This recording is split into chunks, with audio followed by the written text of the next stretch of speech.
Once upon a time there were 4 little rabbits, and their names were Flopsy, Mopsy, Cottontail, and Peter. They lived with their mother in a sandbank underneath the root of a very big fir tree. "Now, my dears," said old Mrs. Rabbit one morning, "you may go into the fields or down the lane, but don't go into Mr. McGregor's garden. Your father had an accident there. He was put in a pie by Mrs. McGregor. Now run along, and don't get into mischief. I am going out." Then old Mrs. Rabbit took a basket and her umbrella to the baker's. She bought a loaf of brown bread and 5 currant buns.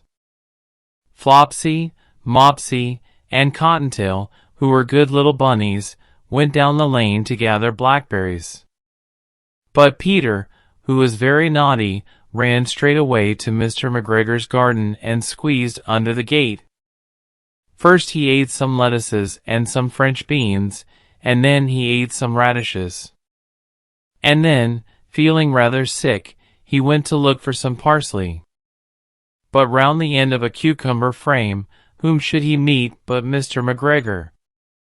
Mr. McGregor was on his hands and knees planting out young cabbages, but he jumped up and ran after Peter, waving a rake and calling out, "Stop, thief!" Peter was most dreadfully frightened.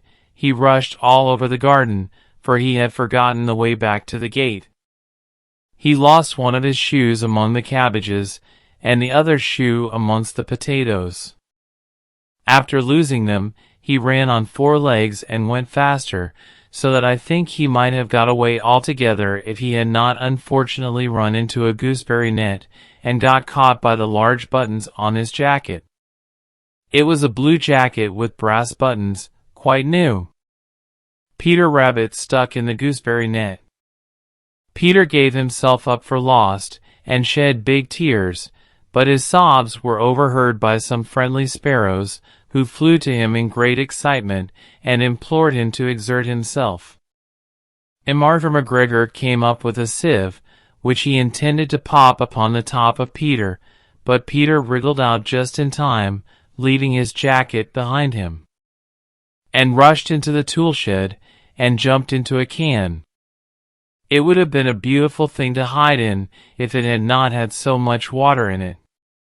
Mr. McGregor was quite sure that Peter was somewhere in the tool shed, perhaps hidden underneath a flower pot.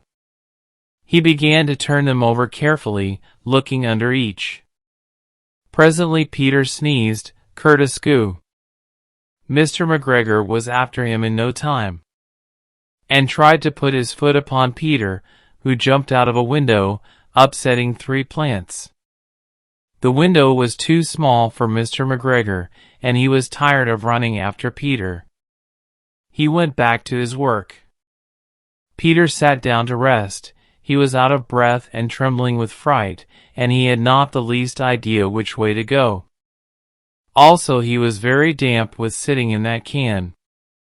After a time he began to wander about, going lip-pitty, not very fast, and looking all around. He found a door in a wall, but it was locked, and there was no room for a fat little rabbit to squeeze underneath. An old mouse was running in and out over the stone doorstep, carrying peas and beans to her family in the wood. Peter asked her the way to the gate, but she had such a large pea in her mouth that she could not answer. She only shook her head at him. Peter began to cry. Then he tried to find his way straight across the garden, but he became more and more puzzled. Presently, he came to a pond where Mr. McGregor filled his water cans. A white cat was staring at some goldfish. She sat very, very still, but now and then the tip of her tail twitched as if it were alive. Peter thought it best to go away without speaking to her. He had heard about cats from his cousin, little Benjamin Bunny. He went back towards the tool shed, but suddenly, quite close to him, he heard the noise of a hoe, scratch, scratch, scratch, scritch. Peter scuttered underneath the bushes. But presently, As nothing happened, he came out and climbed upon a wheelbarrow and peeped over. The first thing he saw was Mr. McGregor hoeing onions. His back was turned towards Peter, and beyond him was the gate. Peter got down very quietly off the wheelbarrow and started running as fast as he could go along a straight walk behind some blackcurrant bushes. Mr. McGregor caught sight of him at the corner, but Peter did not care. He slipped underneath the gate and was safe at last in the wood outside the garden. And Martha McGregor hung up the little jacket and the shoes for a scarecrow to frighten the blackbirds. Peter never stopped running or looked behind him till he got home to the big fir tree.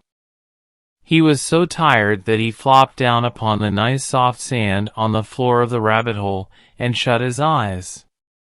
His mother was busy cooking. She wondered what he had done with his clothes.